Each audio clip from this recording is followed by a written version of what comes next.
Hey everybody, welcome back to the channel. I appreciate your time. Thank you for watching. I'm on location here at Blackout Coffee, so let's make them the sponsor. Most of the people have gone home, so I can show you this without yelling. K-cups all over the place, coffee all over the place. Thank you for making us the best coffee in the land. If you don't believe me, just try it. blackoutcoffee.com/GNG. Thank you for your time, your effort, and your love of what we do here. I want to tell y'all, that's a pretty good backdrop. What do you think? I want to tell you all about a case that could very well destroy gun control related to controlled substances and or intoxication for gun owners. The case I'm talking about is U.S. versus Daniel. Quick synopsis of this case. In July of 2022, Mr. Daniel was found guilty by a jury for having a gun and being under a controlled dangerous substance, marijuana.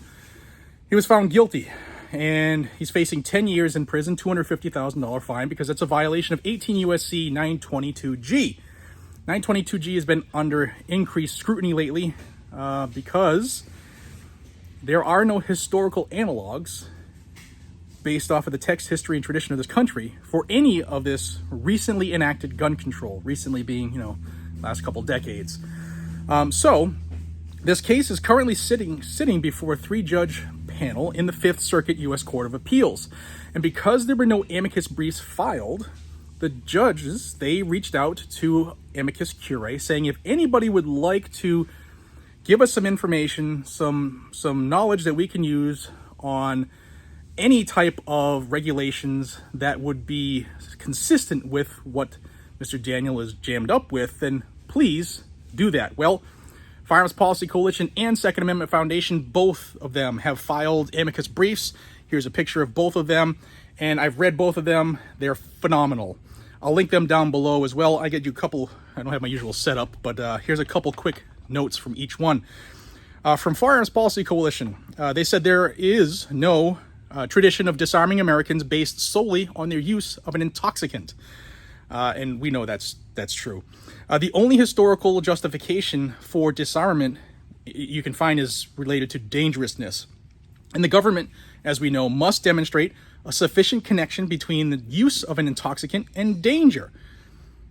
The question I pose is, are all the drug users inherently dangerous? The answer, of course, is no, right? Just because somebody smokes a marijuana cigarette doesn't mean they immediately become dangerous. And that's the problem that the government is having with this case.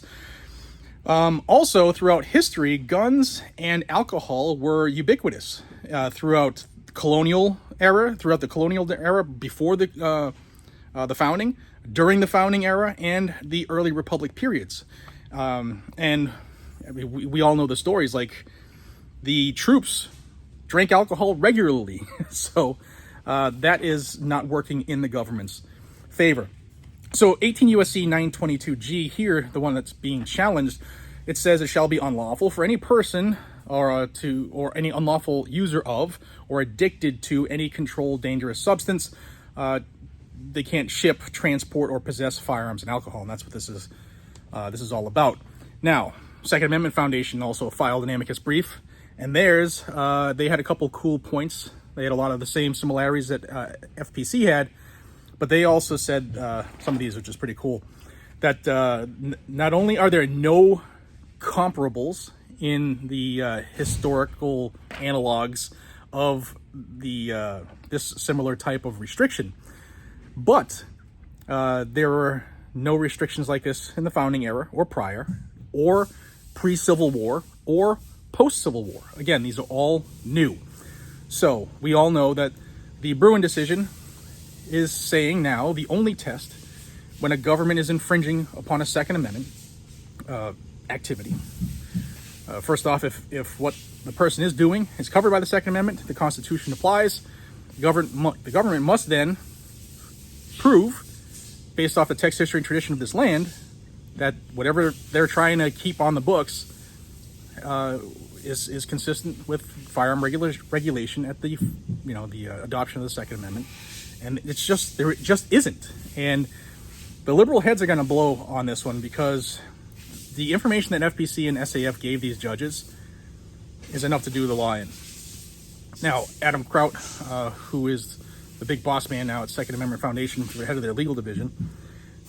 He made a statement, and I'm going to paraphrase because I don't have it in front of me, but he said, we're not going for or against any individual laws. What we're just telling you is that the judges wanted a historical analog consistent with 922G, and there aren't any. There are just none of them.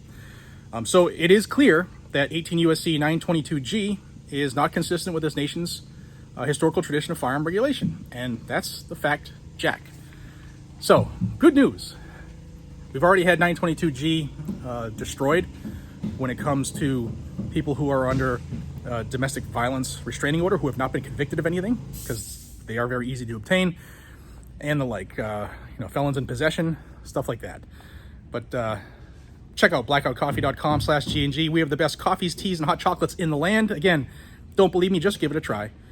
And I'll save you 10% on your order with code GNG10. And for those who are on my social media, you might have seen this guy before. Wave, Doc. That's Doc, our master roaster. I'll see you all in the next one. Have a fantastic weekend. Take care.